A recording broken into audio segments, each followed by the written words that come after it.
Good morning, everybody. As you know, we have in chapter 5 right angle triangle rules from sine, cosine, tangent, and Pythagoras. Now we will be dealing with non-right angle triangles. So we're expecting to have or to see either acute angle triangles or triangles with obtuse angle. So this angle could be obtuse. Therefore, we call the triangle obtuse angled triangle. Or if any one of those is acute, then we call the triangle an acute angled triangle. Now, what are we looking for? All the time we're looking for to find either sides or lengths or angles. We're looking to find length of any side or a size of an angle. Now, we start today with talking about taking one example. Okay, so I'm going to give you a couple of sides. Let me assume this is called 12 meters.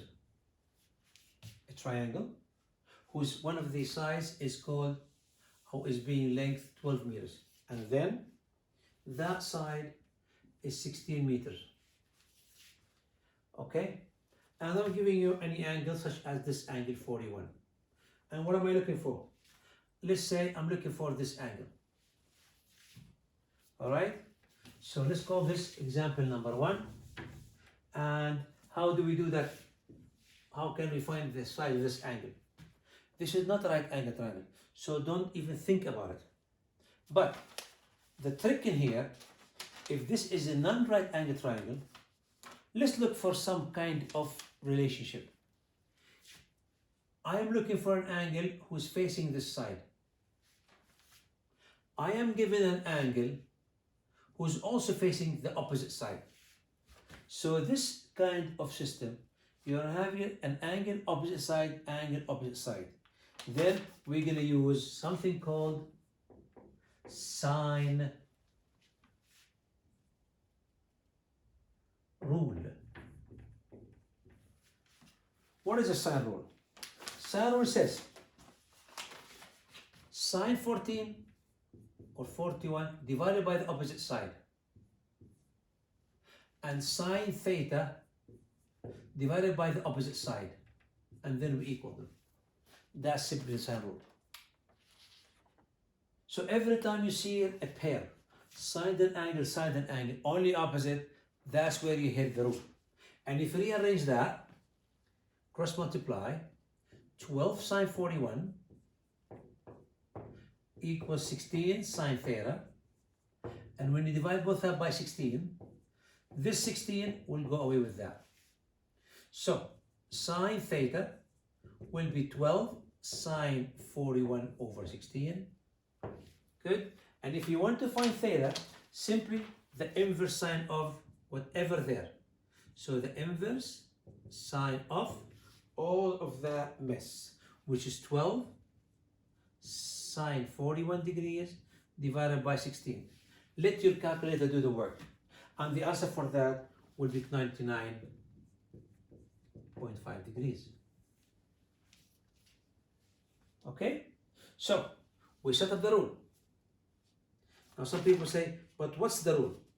The rule simply says, if I call this side A, this angle A.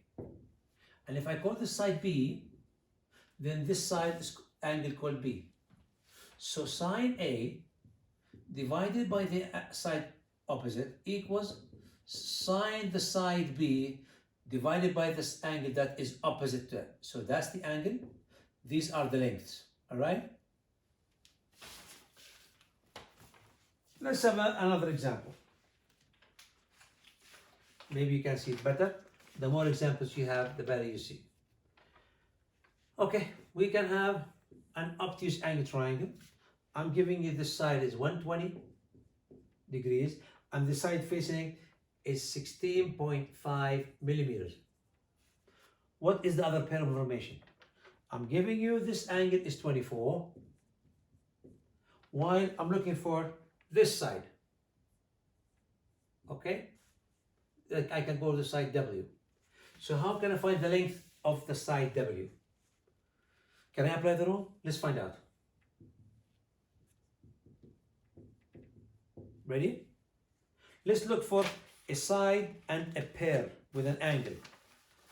This side and this angle are opposite. So sine 120 degrees divided by 16.5 and sine 24 degrees divided by W. So if you cross multiply, then W sine 120 equals 16.5 sine 124 times. And when you divide both sides, you need to divide it by sine 120 degrees. And then this is divided by sine 120. All right? Therefore, when you cross multiply and you go to your calculator, multiply this by sine 24, divide by sine 20, and the answer will be 77.5. This is in millimeters, so must be in millimeters. All right, gentlemen, ladies. So think about it. I'm applying the same rule. I can call this A, and this is little a. So sine A over A. And if I call this angle B, that's called little b, equals sine B over B. Always remember, sine and angle, sine and angle. The angle and sine are facing each other. Later on we have another rule, and it's different. So you gotta know how to use this rule very, very well. All right? Why don't we take a third example? We call it sine rule. All right? And this is called what chapter? That's chapter 6. And it's called Trig2. We did Trig 1 in chapter 6. Now we're going to Trig 2, chapter 6. You have it in the lecture notes. Let's give this triangle. All right? And I'm giving you, this is 110. Doesn't look like it, but it's okay. That's 1.75. And this side is 2.8. You can propose centimeters if you wish. And guess what I'm looking for? I'm looking for alpha. So let me apply the rule. Let me see what I have in order to apply the rule. Ready? I have 110 opposite to 2.8. Yes! Sine 110 divided by 2.8. But alpha is facing this and I don't have that. So how can I bend the rule? Why don't I call this alpha, find it, and then you find that.